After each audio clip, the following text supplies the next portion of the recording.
By now, I think everyone has heard of what happened in Uvalde, Texas. I'm not going to go into detail, and new facts are coming to light every single day. But one thing it seems is certain is that the police, to put it charitably, did not act in a way that most people wanted them to act. By all accounts, there was a very long delay between the time that the police arrived on scene and when they took action to stop the shooter. So, people angry at the tragedy are asking, can the police be held legally responsible, not for their action, but for their inaction? And I'm not going to hide the ball on this one. The answer is almost certainly no. But the reason why might surprise you, because most people believe that the police have a legal duty to help. And unfortunately, according to the Supreme Court, that is not the case. While their motto may be to protect and serve, the police have absolutely no duty whatsoever to help anyone that's in trouble.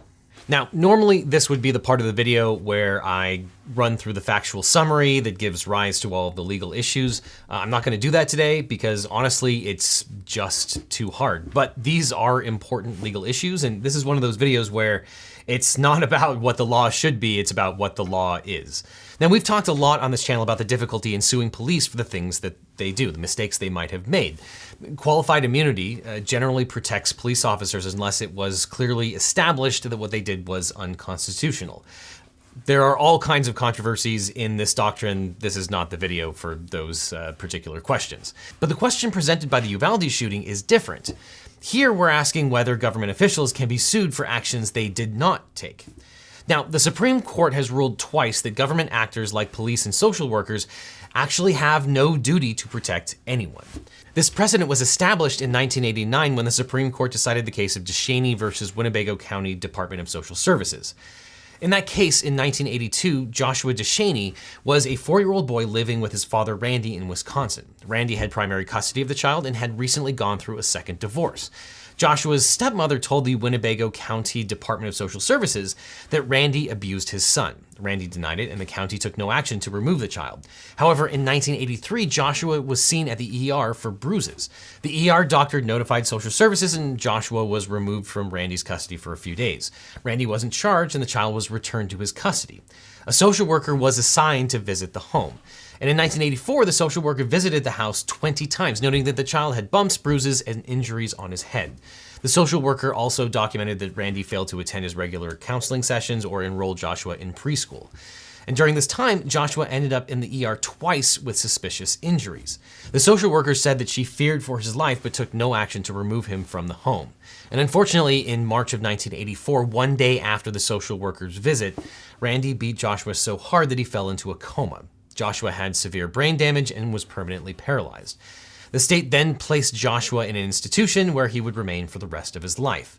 Joshua Descheny's mother sued the Winnebago County Department of Social Services, alleging that the department had deprived Joshua of his liberty, interest in bodily integrity, in violation of his rights under the substantive component of the 14th Amendment's Due Process Clause, by failing to intervene to protect him against his father's violence. Now, the Due Process Clause of the 14th Amendment declares that no state shall deprive any person of life, liberty, or property without due process of law. Descheny argued that the county had a responsibility to protect Joshua because it knew Randy abused him. The social worker had tracked the abuse on paper for over a year. Descheny argued that through the social worker's visits, the state had established a special relationship with Joshua that created a responsibility to protect him from known dangers. Then Chief Justice of the Supreme Court, William Rehnquist, wrote the majority opinion, which found that the Due Process Clause only applies to states, not to private citizens. Since Randy was the one who beat his son, the court reasoned that the state didn't directly cause Joshua's injuries. And the majority also rejected the argument that the state made Joshua more vulnerable. The purpose of the Due Process Clause, quote, was to protect people from the state, not to ensure that the state protected them from each other. The court held that the 14th Amendment did not grant any citizen a guarantee of, quote, minimal levels of safety and security. The court also said that people have no right to governmental aid. The court held that the Due Process Clause would only apply if the state had assumed custody of a person against their will and then failed to provide for their safety and general well-being. Justice Brennan and the two other dissenters saw it another way. They believed that since the state had acted through the social work department, they assumed the responsibility for the child's safety. The dissenters said that if the state had never intervened, then others in Joshua's life, like his mother, might have taken other actions to get him away from Randy. And basically in the DeShaney case, what happens is that a mother is worried that her son, who's in the custody of the father, is being abused by the father. She goes to the police. They send social workers out. A social worker visits 20 times, sees lots and lots of evidence of abuse. Ultimately, the social services doesn't do enough, and the child is horribly and permanently injured by the father, in large part because social services allowed the child to remain with the husband. Now, there are obvious differences between what happened in Uvalde and a social worker who fails to remove a child from a violent parent. But that takes us to the 2005 case of the town of Castle Rock, Colorado versus Gonzales, where the Supreme Court applied the same rationale to a case involving the police. Now, in that case, Jessica Gonzales had asked for a restraining order against her estranged husband. There was a Colorado law that made domestic violence restraining orders mandatory whenever one party felt threatened. And the state trial court issued an order prohibiting the husband from seeing Miss Gonzales or their 3 daughters unless it was through a pre-arranged visit. Now, just 1 month later, the husband kidnapped the 3 children. Miss Gonzales had direct evidence that he had the kids because he confirmed it on the phone. She begged the police to search for her husband right away since he violated the court order. Now, the Castle Rock Police Department told Miss Gonzales that it could do nothing and told her she had to wait until 10 p.m. to see if her husband brought the daughters home. At 10 p.m., the police told Jessica to wait until midnight. At midnight, she went to the police station to beg them to arrest her husband. An officer took the report and then went to dinner. A few hours later, Gonzales' husband went to the police station and opened fire. Police killed him in the melee. And when they searched his truck, they found the 3 girls dead in the back. Gonzales' husband had murdered all 3 that night. Miss Gonzales sued the Castle Rock Police Department for violating her due process rights. And the 10th Circuit Court of Appeals found that she had a, quote, protected property interest in the enforcement of the terms of her restraining order, which the police had violated. But the Supreme Court reversed that decision, ruling that Gonzales had no constitutionally protected property interest in the enforcement of the restraining order, and therefore could not claim that the police had violated her right to due process. Justice Antonin Scalia wrote the majority opinion. He reasoned that the state law didn't entitle anyone to mandatory action by police, even though the issuance of the restraining order was mandatory under Colorado law. Restraining orders provide the grounds for arresting a person constrained to the order, but that doesn't mean that the recipient can force the police to act. Scalia wrote that under the Colorado law, police have discretion to decide whether to enforce an order, and if so, how they would do so. The court concluded that, quote, since Colorado had not created such an entitlement to mandatory action, Gonzales had no property interest and the due process clause was therefore inapplicable. The court ultimately concluded that unless a legislature specifically said, we're creating this right, and if we breach it, the private citizen can then sue the government, then the citizen is out of luck. And as one court put it, quote, law enforcement officers often consider themselves responsible for protecting the public and deterring criminal activity. However, the legal doctrine that specifies the legal duty of law enforcement officers holds that they have a duty to the public, but not to individual citizens. This is what's known as the public duty doctrine. The doctrine means that the officers don't have a duty to protect citizens from harm by a third party. In other words, there is no clear duty to protect individual citizens. Now, that being said, the DeShaney decision recognized 2 possible exceptions to the general rule that the state has no duty to protect people from harm. The first is what's called the special relationship exception, which holds that the Constitution imposes upon the state a duty of care towards individuals who are in its custody. As is usually summarized, quote, when the state takes a person into its custody and holds him there against his will, the Constitution imposes upon it a corresponding duty to assume some responsibility for his safety and well-being. So when the state has a special relationship with someone, there may be a duty to protect. If this relationship exists, the state official must take reasonable steps to ensure the safety and care of that person and to safeguard them against foreseeable risks. However, most courts say that the only time the state forms a special relationship is through incarceration, institutionalization, or other similar restraint of personal liberty. And most courts reject the theory that people waiting to be rescued are in police custody and control. This is particularly true in the Fifth Circuit, and perhaps the most analogous Fifth Circuit case is Salas versus Carpenter, where a county clerk was taken hostage at the courthouse by her abusive boyfriend. And during the hostage negotiation, the sheriff ordered that the city SWAT and hostage negotiation teams leave the courthouse. He then replaced them with county personnel not trained for SWAT or hostage negotiations. The man killed the county clerk. And the Fifth Circuit sided with the sheriff, finding that he did not violate her constitutional rights by using untrained negotiators. The court said, quote, "Generally, the absence of a special relationship defeats any due process claim based on a failure to provide protective services. The victim was not held in state custody or otherwise prevented by the state from caring for herself. This was a failed rescue effort." And it's easy to see how the Fifth Circuit, which covers Texas, would probably make the same call in the hypothetical Uvalde case. The police were doing something. They were securing the parking lot and stopping parents from getting inside where they might get hurt. And just because the effort failed, and failed badly, probably wouldn't change the Fifth Circuit's analysis. But under the DeShaney case, there is a second exception, and that is called the state-created danger exception. And under that theory, some courts have recognized that state officials have a duty to protect individuals from harm when their actions created or exacerbated a danger to that individual. But here it seems like this exception wouldn't apply. The police didn't help, at least not in the way that most people wanted them to help, but at the same time, they also did not create the situation itself. Now, those of you that have been paying attention might have come up with a legal theory that might differentiate what happened in Uvalde, Texas from the prior precedent.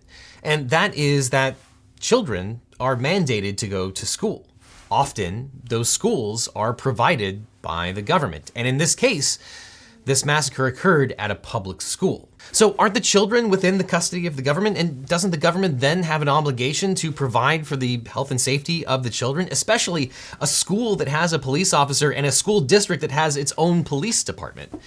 Well, it's complicated, but it probably doesn't turn out the way that you might want. Because unfortunately, this is not the first time there has been a massacre on school campus. And a relatively recent case is almost directly on subject. And that is the case arising out of the Parkland situation. In late 2020, the 11th Circuit Court of Appeals cited the Castle Rock and DeShaney cases and dismissed a lawsuit brought by the victims of the Parkland, Florida shooting at the Marjorie Stoneman Douglas High School. Now there, the students alleged that the county sheriff and deputies incompetently responded to an active shooter situation, violating their due process rights. The deputies knew that the shooter was a danger to the community, and school officials had also known that the shooter was deeply troubled and had made threats. The plaintiffs alleged that the deputies had failed to intervene during the shooting, and they also noted that one deputy prevented EMS from providing life-saving care and blocking them from entering the school during the shooting. The 11th Circuit Court of Appeals, which is one step below the Supreme Court, found that a plaintiff could only allege a substantive due process claim in two situations. First, when the person was in the government's custody, and second, when government officials' conduct is arbitrary or shocks the conscience. Now, first, the court held that the children were not in police custody, and as far as shocking the conscience, the court held that in an active shooter situation, police have to make split-second decisions in the midst of chaos. In this situation, quote, an official's conduct will shock the conscience only when it stems from a, quote, purpose to cause harm. That means that a plaintiff can only sue if they can show that the government officer purposefully caused harm. If the police officer didn't intend hurt anyone, then they can't be sued. And with respect to whether the children were in government custody, the court held, quote, it is well established that school children are not in a custodial relationship with the state. A custodial relationship exists only if the government places limitations upon individuals' ability to act on his own behalf that are similar in kind to incarceration or other forms of involuntary confinement. School attendance, even when compelled by truancy and compulsory attendance laws, is not similar in kind to incarceration or institutional confinement.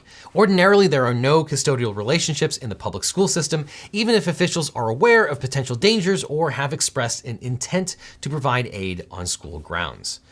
And in the Parkland case, the biggest controversy was about Scott Peterson, a Broward County Sheriff's deputy and school resource officer. Peterson stayed outside of a school building for over 40 minutes as students and faculty members were gunned down. And the state of Florida charged Peterson with neglect under a statute that applies to caregivers. Now, this is generally a novel interpretation of the law, which usually applies to parents or adult household members or teachers. Now, Peterson will stand trial on this criminal case. But the 11th Circuit dismissed the civil case against Peterson for the same reasons it dismissed the cases against other defendants, that the students were not in a custodial relationship with the officials, even the school's armed resource officer. A lot of people disagree with this particular ruling, and it can be solved with legislation. But as it currently stands, there is no inherent cause of action based on the Constitution that would allow parents and teachers and victims to sue the police for inaction at Uvalde. And unfortunately, that is the current state of the law. Now, if you'd like to actually do some good, one thing I can recommend is a company I work with called Tab for a Cause, which lets you raise money for the charity of your choice just by opening tabs while you're browsing the internet. Tab for a Cause is a Google Chrome extension that allows you to pick a charity of your choice. And then every time you open up a new tab, instead of a blank page, it displays a new customizable tab that displays a couple of tiny ads. And the money that you generate through those ads is then donated to the charity of your choice. And you can see how much you're generating in real time. I've worked with Tab for a Cause for years, and LegalEagle viewers have actually raised over $35,000 for charity just by themselves. And it's great because Tab for a Cause's finances are 100% transparent. So you can see for yourself how much you've raised and where it's gone. So if you're in the mood to do something good for this world, all you have to do is click on the link that's on screen right now or in the description and install the browser extension. That's it. And then every page that you open will create revenue that goes to charity.